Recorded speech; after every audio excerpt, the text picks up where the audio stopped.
다시 우리 소망의 말씀 158페이지 한 문단을 다시 읽고 시작하겠습니다. 특별히 우리 16장 당신의 성전에서라는 이 챕터는 오늘 우리를 원형적인 성소 정결의 날에 살아가는 우리에게 너무나 대단히 중요한 기회를 준다고 생각됩니다. 우리 158페이지 소란이 그친다라는 문단을 읽고 말씀을 드리겠습니다. 소란이 그친다. 그리하고 흥정하던 소리가 멈추었다. 침묵은 고통스럽다. 경외감이 회중을 압도한다. 마치 그들이 행한 일에 답변하기 위하여 하나님의 심판대 앞에서 송사를 당하는 것 같다. 그리스도를 쳐다볼 때 그들은 인성의 두루마기를 통하여 신성이 번쩍이는 것을 본다. 하늘의 주제 되시는 분께서 마지막 날에 재판장처럼 서 계신다. 지금은 그날의 둘을 영광으로 둘려 있지는 않지만 그때와 같은 능력으로 심령을 감찰하고 계신다. 그분은 샅샅이 관찰하시면서 무리를 훑어보신다. 한 사람 한 사람에게 시선을 머무셨다. 그분의 모습은 당당한 위엄으로 그들 위에 솟아오르는 것처럼 보이며 하늘의 빛이 그분의 얼굴을 환하게 비춘다. 그분께서 말씀하시자 그분의 명확하고 울려 퍼지는 음성, 곧 제사장들과 관원들이 범하고 있는 율법을 시내산 위에서 선포하신 바로 그 음성이 성전의 아치를 통하여 메아리 친다. 이것을 여기서 가져가라. 내 아버지의 집으로 장사하는 집을 만들지 말라. 자, 우리 아침 성소 정결에 나타난 우리 주님의 속성에 대한 말씀을 함께 좀 보도록 하겠습니다. 메모를 하면 좋겠습니다. 마태이 22장 29절에 이렇게 말씀하십니다. 너희가 성경도 하나님의 능력도 알지 못하는 거로 오해하였도다. 너희가 성경도 하나님의 능력도 알지 못하는 거로 오해하였도다. 예를 하나 들면 고정 3장 1절 2절에 관한 성경 주석을 참조하시기를 바랍니다. 다시 잘 들으십시오. 너희가 성경도 하나님의 능력도 알지 못하는 거로 오해하였도다. 예를 드는 것입니다. 고정 3장 1절 2절의 말씀에 잘 들으세요.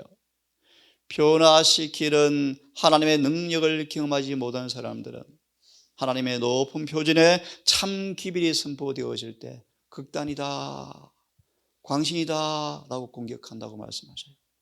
예를 들었습니다. 소망 604페이지를 나중에 읽어보세요. 하나님에 대한 이해가 우리의 행동을 결정한다.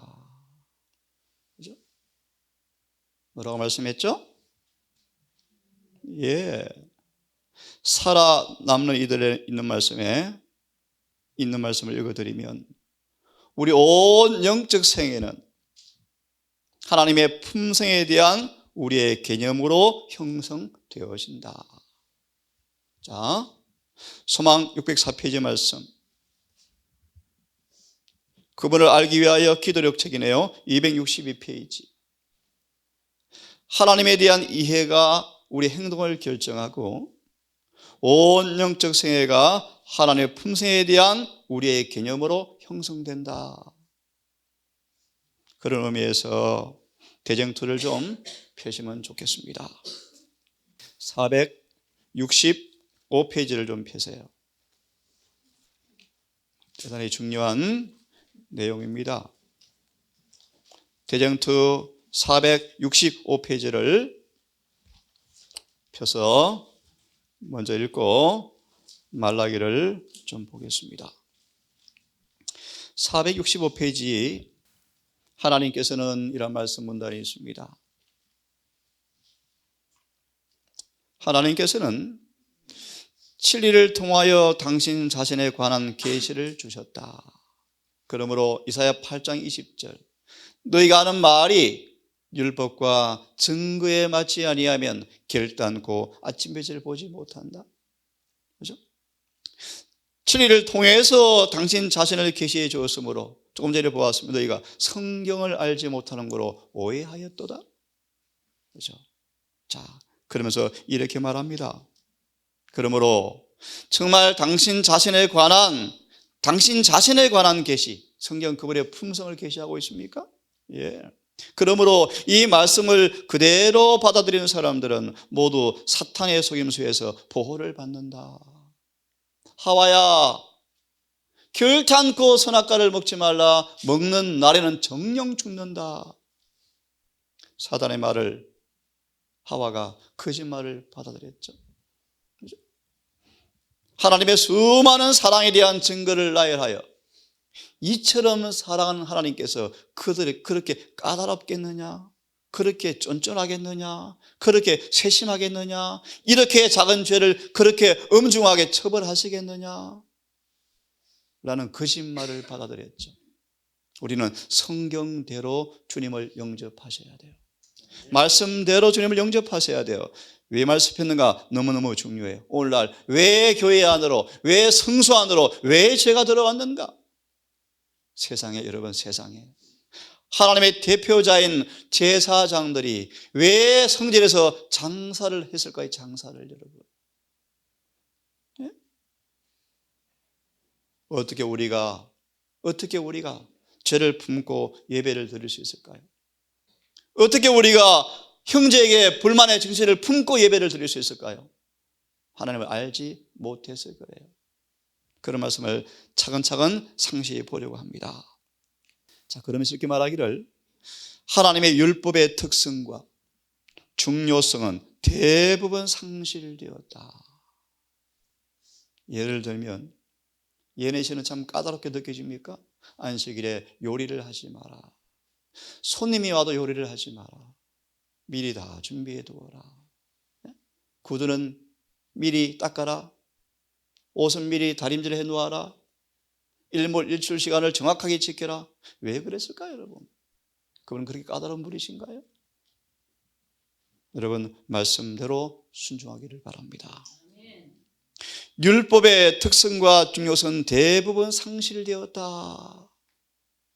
하나님의 율법의 성격과 영속성과 그 의무에 대한 그릇된 개념이, 다른 말로 하나님의 품성에 대한 오해입니까? 오해죠. 회개와 성화의 관계에 대한 오류를 가져왔고, 여러분, 구원의 조건이 성화가 이루어져야 되나요? 반드시 그렇죠. 성화의 과정을 밟지 않고는 아무도 하늘에 갈 수 없어요. 근데 왜 거짓 성화의 개념이 잘못 가르쳐지는가? 율법의 성격과 영속성에 대한 의무에 대한 이해가 잘못되었기 때문이다. 그 결과로 교회 내에 경건의 표준이 낮아졌다. 우리 시대의 신앙 부흥 가운데 하나님의 영과 권능이 결핍되는 까닭이 바로 여기에 있다. 그래서 우리 정언의 말씀 보시면 재림교회 늦은 비 앞서 부흥이 와야 하는데 그 부흥의 쇠기를 이렇게 말씀하죠. 단상에서 율법이 정당한 위치를 빨리 차지해야 한다. 말씀이 있는 그대로 선포되어서 죄를 죄라고 지적하는 이 일이 일어나야 한다. 그 밑에 말씀 보세요. 그 밑에 말씀 보세요. 네 번째 줄, 다섯 번째 줄. 옛날에는 강단이 양심의 소리가 메아리치는 곳이었다. 우리의 가장 유명한 설교자들은 주님의 모본을 따라 강단에서 율법과 그 교훈과 음수와 명령을 명백히 가르쳐주므로 언제나 놀랄 만한 능력을 보여주었다. 그들은 항상 두 가지 큰 원리를 반복하여 말하였으니 곧 율법이 하나님의 완전하심을 나타내는 사본이며 율법을 사랑하지 않는 자는 복음도 사랑하지 않는 자라는 두 가지 큰 원리를 반복하였다. 왜냐하면 율법은 복음과 마찬가지로 하나님의 참 품성을 반사하는 하나님의 거울이기 때문이다. 이 율법을 사랑하지 않은 위험은 죄의 흉악성, 죄의 영향이 미치는 범위, 죄의 결점들을 과소평가하는 위험을 가져온다. 율법을 거역함으로 조성되는 악은 그 율법이 지닌 악에 비례되어진다. 너무너무 중요한 말씀이에요. 밑에 말씀도 읽으면 좋겠습니다. 오늘날 위험은 공의를 가소평가하는 위험이다.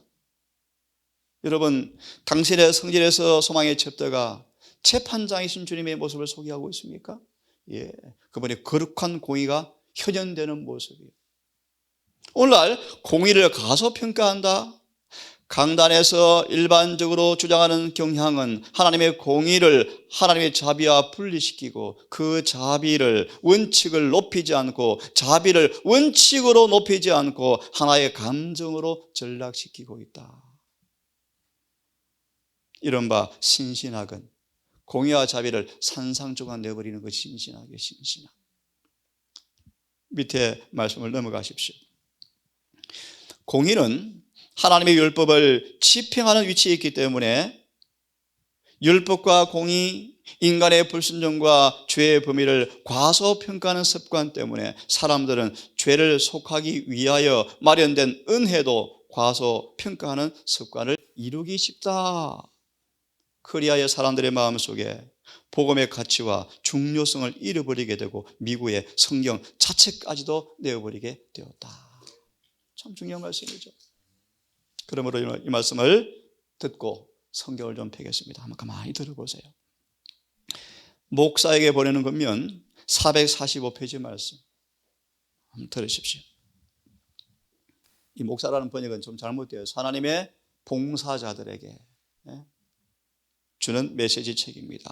제가 읽습니다. 잘 들어보세요. 너무 중요한 말씀이에요. 세상과 육체와 마귀를 이기는 자들은 살아계신 하나님의 인을 받을 기뻐하심을 입은 사람들이다. 하지만 그 손이 깨끗하지 못하고 그 마음이 순결하지 못한 사람들은, 행동으로 마음으로 깨끗하지 못한 사람들은 살아계신 하나님의 인을 받지 못할 것이다. 죄를 도모하고 그것을 행하는 사람들은 지나침을 당할 것이다. 하나님 앞에서 잘 들으세요. 취하는 그 태도에 있어서 원형적인 대속죄일에 회개하며 자신의 죄를 고백하는 자들의 입장에 서 있는 사람만이 하나님의 보호를 받기에 합당한 자로 인정과 표를 받게 될 것이다. 아침을 기다리는 사람보다 더 열렬하고 간절하게 굳건하게 구주의 오심을 바라보고 기다리며 준비하고 살펴보는 사람들도 인침을 받고 당신의 백성의 숫자의 카운트, 계수가 될 것이다. 그 영혼 위에 모든 진리의 빛이 비치고 있는 동안에 서약한 믿음에 일치한 행동을 했어야 함에도 불구하고 죄에 사로잡혀 그 마음에 우상을 세우고 하나님 앞에서 영혼을 타락시키고 그와 함께 죄에 연합한 사람들은 생명책에서 이름이 도말될 것이다. 등과 함께 그릇에 기름을 갖고 있지 않기 때문에 한밤중에 어둠에 남겨진 바 될 것이다. 하지만 내 이름을 경외하는 사람들에게는 의로운 해가 떠올라서 치료하는 광선을 바라겠다. 말라기 4장을 펴시기 바랍니다. 말라기 4장을 펴세요. 2절을 읽겠습니다. 말라기 4장 2절의 말씀. 이 말씀이 다니엘서 11장 32절과 연결되어지는 말씀인데요. 다니엘서 11장 32절 읽고 설명을 드릴게요. 4장 2절의 말씀. 내 이름을 경외하는 너희에게는, 경외라는 말을 좀 더 쉽게 말하면 욥 같은 사람. 욥은 여호와를 경외하여 악에서 떠난 자였더라. 그렇죠? 차라리 죄를 범하기보다 죽음을 택하는 그런 사람들, 내 이름을 경외하는 너희에게는, 그런 사람들에게는 의로운 해가 떠올라서 치료하는 광선을 발하리니, 그들에게는, 그런 사람들에게는 여호와를 경외하여 하나님께서 마치 의로운 태양이 떠오르는 것처럼 치료의 광선이 임할 터인데, 그런 사람들은 위암간에서 나온 송아지같이 뛴단 말이면 신속히 치료되리라. 그들의 품성이 신속히 자라리라. 원문에서는 이렇게 되어 있습니다. 죄로 인해서 망가져서 퇴화된 인간의 키가 원래 창조 때만큼 자란다라는 뜻입니다. 인간의 죄를 범함으로 키가 쪼그라들었어요. 그렇죠? 지금 1년은 우리보다 2배가 컸대요. 2배가. 그런 인체의 신체가 송아지같이 뛴단 말이면 원어에 보시면요, 키가 자란다라는 단어, 키가 자란다. 이렇게 저는 설명하려고 합니다. 여호와를 경외하는 사람들은 우리의 치료가 뭐한다? 급속하다. 이사야 58장. 치료가 급속할 것입니다. 자, 그러면 질문을 드립니다. 여호와를 경외한다 뜻이 뭔가? 3장으로 넘어오시면 16절을 보시겠습니까? 16절. 그때라라는 말의 의미는 3장 12절 15절의 말씀을 배경으로 합니다. 한마디로 말하면 신실하게 철저하게 하나님의 계명을 따라 살아본들 뭐가 유익하냐? 라는 회의주의가 편만한 시대예요. 적당하게 타협하는 사람이 훨씬 잘 돼요. 정말 말씀을 따라 사는 사람들이 별로 인기가 없어요. 낭만할 것 같아요. 그래서 앞에 읽어보시면 15절에 교만한 자가 복되지 않느냐, 안세를 조금 타협하고 시험도 치고 그래야 잘 되죠. 그래야 윤택하게 되어지죠. 어떻게 문자들 안식을 지키면 어떻게 살아가느냐, 그런 의미요. 교만한 자가 복되다, 악을 행하는 자가 장성하다, 하나님은 시험하는 자가 화를 면한다. 그때 하나님의 성전에서 그렇게 사람들이 속삭이는 그때 여호와를 경외하는 사람들이 피차에 말하며 여호와께서 그것을 분명히 들으시고 여호와를 경외하는 자와 그 이름을 존중히 생각하는 자를 위하여 여호와 앞에 기념책에 그들의 이름을 기록하였다. 한마디로 말하면 온 교회가 배도할지라도 상록수처럼 딱 서 있는 사람들, 천만이 좌편에서 우편에서 타협하고 간다 할지라도 말씀은 그대로 순종하는 사람들, 그들은 하나님께서 기념책에 기록해 두었고 17절 만군의 여호와께서 이르노라 내가 나의 정한 날에 심판날에, 그렇죠, 심판날. 행전 17장 하나님께서는 한 날을 정하셨죠. 심판날에 여호와를 경외하는 사람들을 나의 특별한 소유로 삼을 것이요, 인을 친다는 말이 사람이 자기를 아끼는 같이 내가 그들을 아끼리라. 예. 여호와를 경외하는 사람들의 모습이요. 자, 그러면 제가 이 시간 성경을 좀 몇 개를 보겠습니다. 좀 몇 개를 빨리 찾겠습니다. 이사야서 33장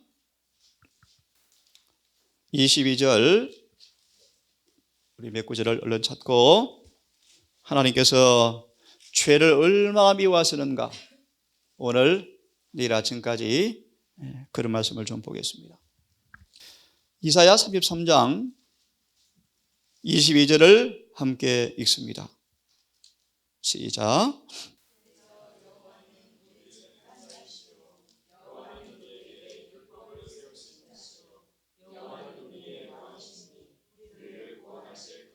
예.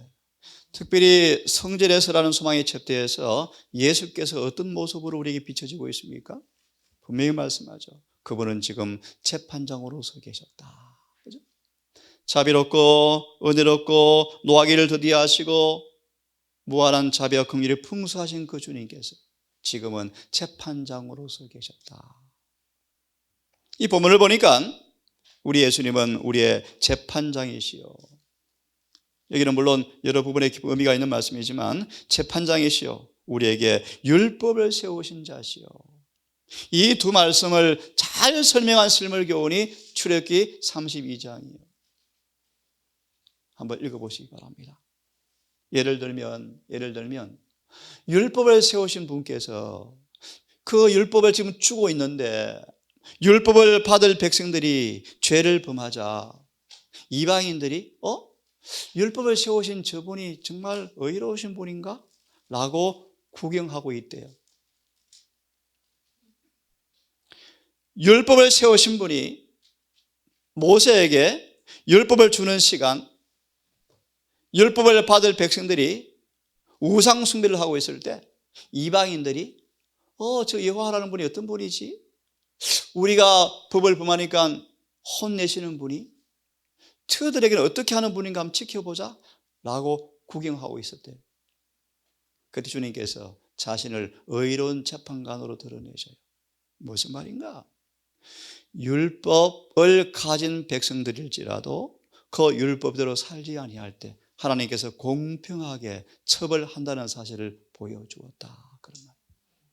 그래서 이방인들이 여호와 차별이 없네, 의로우시네. 그게 출애굽기 32장의 말씀.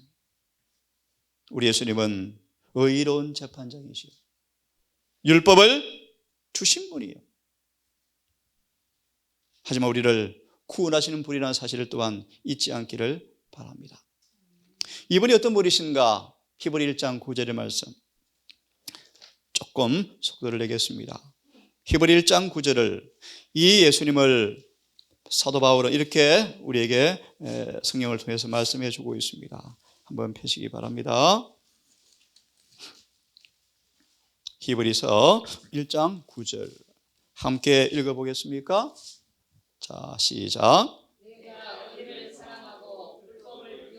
예, 거기까지 하겠습니다. 주님의 품성을 짧게 설명하시기를 뭘 사랑하고? 의를 사랑하고 뭐요? 그래서 이렇게 말합니다. 히브리서 12장 29절을 읽겠습니다. 읽습니다. 시작. 예, 하나님 뭐라고요? 예, 소멸시키는 불이시다.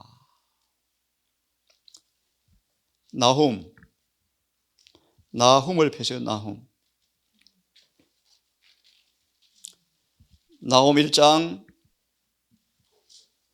몇 구절을 좀 읽겠습니다. 하나님의 사랑의 속성 가운데 하나인 공의가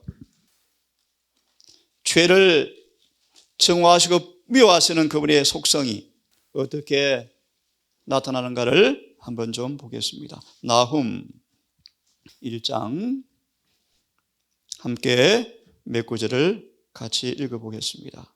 시작. 1절부터 시작. 니느웨에 대한 중한 경고 곧 엘고스 사람 나훔의 묵시의 글이라. 2절. 여호와는 무슨 말이죠? 투기하신다. 야고보서의 잘 나와요. 5장이에요. 하나님은 절대 우리 마음에 두 주인 품는 것만 한다. 질투하신다. 이게 우리의 희망이에요. 희망. 우리의 마음을 주님께서 사단이 지배하는 것을 눈뜨고 볼 수가 없대요. 어느 정도 죽는 것처럼 질투하신대. 그게 복음의 능력이에요. 자, 하나하나 설명할 시간 가겠죠? 다시 읽습니다. 하나님은 시작. 투기하시며 보복하시는 하나님이시라. 여호와는 보복하시며 진노하시되 자기를 거스리는 자들에게 보복하시며 자기를 대적하는 자에게 진노를 품으시며 여호와는 노하기를 더디하시며 권능이 크시며 죄인을 결코 사하지 아니하시느니라. 여호와의 길은 회리바람과 광풍에 있고 구름은 그 발에 티끌이로다. 이 장면을 노아 홍수를 보세요. 사단도 도리어 벌벌벌 떨잖아요. 그분의 모습을요, 회리바람과 광풍이 있고 건너뛰어서요. 5절을 보시면요, 제가 있습니다. 그로 인하여 산들이 진동하고 작은 산이 높고, 베드로서 3장 10절 이하의 말씀이요, 그 앞에 땅과 세계와 그 가운데 거하는 모든 자들이 솟아오르는도다. 누가 능히 그 분노하신 앞에 서겠는가? 누가 능히 진노를 감당하겠는가? 계시록 6장 끝의 말씀, 누가 능히 서리요? 그분이 심판하실 때 누가 능히 견디리요? 침묵은 고통스럽고 소란은 그쳤고 예수님의 준엄한 눈초리에 피하기 위해서 그들은 혼비백산했다. 7절의 말씀, 하지만 또 이렇게 말씀하죠. 하나님은 선하시며, 이러한 심판이 집행될지라도 여호와는 선하시며 환난 날에 산성이신데 누구에게? 그는 자기를 의리하는 자들을 아신다. 그가 분노한 물로 그것을 진멸하시고 자기의 대적들을 흑암으로 쫓아내시리니 너희가 여호와를 대적하여 무엇을 꾀하느냐? 그가 온전히 멸하시리니 재난이 다시 일어나지 아니하시겠다. 이 구절을요, 대정태의 종막에 인용된 성경 구절이에요. 예수님이 오시면 9절의 말씀, 재난이 다시 생기지 않을 것이요, 끝날 거예요. 이 말씀을 좀 성경 하나 더 보고 내일 이어서 말씀을 드릴 텐데, 제가 이 말씀을 왜 펴는가? 죄를 얼마나 미워하시는지, 얼마나 정화하시는지 그 말씀을 좀 보려고 말씀을 펴는 것입니다. 전도서 한 말씀 읽고 아침은 마무리하고요, 내일 또 이어서 하겠습니다. 전도서를 펴세요. 전도서 3장 12장으로 바로 넘어가서 한 구절을 보겠습니다. 자, 펴시면 13절과 14절만 읽고 주석을 보고 아침은 마무리합시다. 자, 12장 13절 14절 함께 읽습니다. 시작. 이래 결국을 다 들었으니 경외하고 이것이 사람의 본분이다. 14절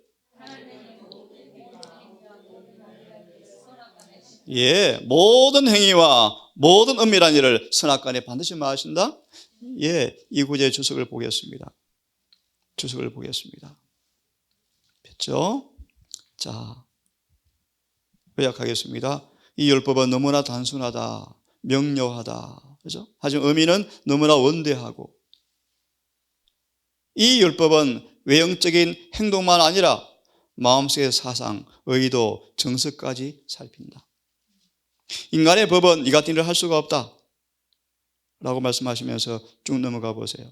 하나님의 율법은 마음속에 있는 들끓는 질투, 시기, 정오, 원한, 정욕, 야심 등을 주시하여 보신다 라고 쭉 말씀하시면서 마무리합니다. 이러한 모든 죄악적인 감정은 하나님께서 모든 행위와 모든 은밀한 일을 심판하실 그날에 심판을 받게 될 것이다. 3장은 내일 보겠습니다.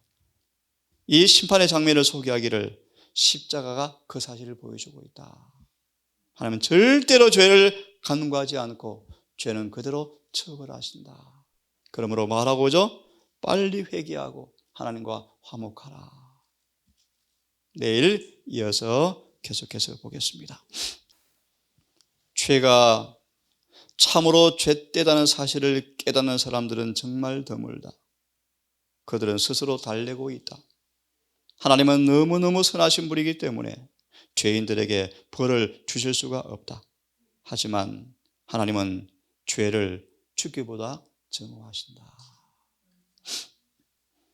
자비하신 아버지, 우리 주님께서 이 땅에 공생하시는 가운데 성전에서 참석하신 말씀을 묵상해 보면서 우리 주님의 사랑의 속성의 이면인 재판장으로서의 모습을 우리가 상기해 보며 그분의 선하심과 인자하심이 무궁하지만 그분의 공의가 얼마나 거룩한지, 얼마나 순결한지, 먼지 같은 죄라도 그 앞에 설 수 없다는 사실을 우리가 보게 되어집니다.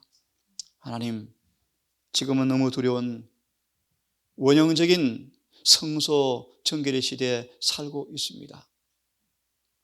어떠한 사람들에 마땅한지 우리의 스스로 소위를 살피고 옷을 빨고 깨끗한 예복으로 주 앞에 서는 경험이 얼마나 긴박한지 말씀 우리에게 경고해 주고 있음을 압니다.